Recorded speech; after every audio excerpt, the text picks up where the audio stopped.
Okay, మరి ప్రసన్న గారు కూడా రెడీగా ఉన్నారండి ఉలవ రొట్టె తయారు చేయడానికి. ఉలవ రొట్టె తయారు చేయడానికి కావాల్సిన ఐటమ్స్ ఏంటో ఇప్పుడు చూద్దాం.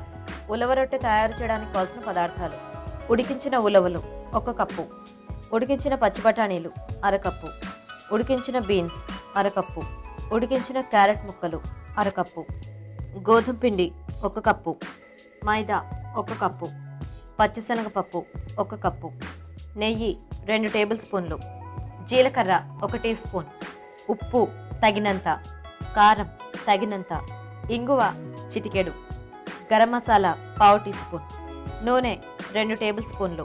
ప్రసన్నగా స్టార్ట్ చేద్దామా? స్టార్ట్ చేద్దామండి. ఫస్ట్ ఏం చేయాలి? స్టవ్ వెలిగించేనా? పిండి ఎలా ఏం కలుపుకోకర్లేదా? గోధుమ పిండి ఓహో, కలిపేసి పెట్టారా? ఏమేమి వేసారు ఇందులో? గోధుమ పిండి 1 కప్పు, మైదా పిండి 1 కప్పు, కొంచెం సాల్ట్ వేసేసి కొంచెం 2 స్పూన్లు నూనె వేసేసి చపాతీ పిండిలో కలిపేసుకోవాలి. ఉలవల్ని ఉడికించుకొని గ్రైండ్ చేసుకున్నామండి. ఇవి పచ్చిపప్పు అలాగే ఉడికించి గ్రైండ్ చేసాం. శనగపప్పు. Okay okay. 2 స్పూన్స్ నెయ్యి వేసుకోవాలి. ఓకే. జీలకర్ర వేయాలండి. ఓకే. తర్వాత ఇంగువ, కొంచెం ఇంగువ, బీన్స్ బీన్స్ బఠానీ కలిపేసారేంటి? కలిసిపోయినాయా? Okay okay. బఠానీ, ఓకే. ఉడికించిన క్యారెట్ 2 స్పూన్స్. ఓకే, మనం ముందుగా చేసి పెట్టుకున్న ఉలవల పౌడర్ అండి.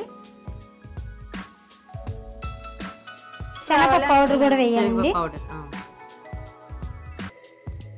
కొంచెం ఆయిల్,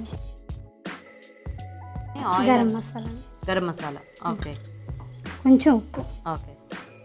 ఆ తర్వాత కొంచెం కారం. ఇంకంతే అండి. 2 నిమిషాలు మగ్గనిచ్చేసి చపాతీలో స్టఫ్ చేసేసుకుని చపాతీ చేసేసుకున్నాం. కట్టేయచ్చు. స్టవ్ ఇది కొంచెం పక్కన పెట్టేసి చల్లారాలి. ఓకే. బ్రెడ్ పిండి చేద్దాం. అది ఈ పిండి చిన్న చిన్న ఉండలుగా చేసుకున్నామండి.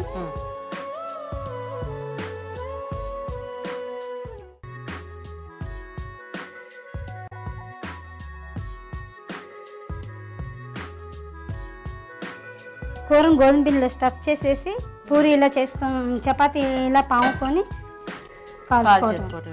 అవునండి. పాన్ వేడికి బాగా 1 స్పూన్ ఆయిల్ వేసి ఓకే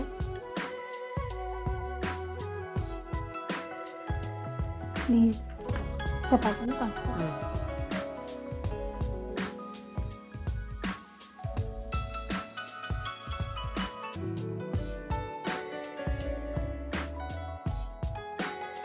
ఇంకోటి చేసుకున్నాము. ఓకే ఓకే ఓకే, రెడీ అయిపోయిందండి. స్టవ్ ఆఫ్ చేద్దాం. Plate okay. సో మొత్తానికైతే ఉలవ రొట్టె కూడా రెడీ అండి. దీంట్లో కాంబినేషన్ ఏమంటే బాగుంటుంది? అవసరం లేదండి, అన్ని ఉప్పు కారం అన్ని వేసేసాం కదా కాబట్టి బాగానే ఉంటుంది అనమాట. ఒట్టిది కూడా తినేయచ్చు. ఓకే ఓకేనండి, మరి రొట్టెలు రెడీ అయిపోయాయి.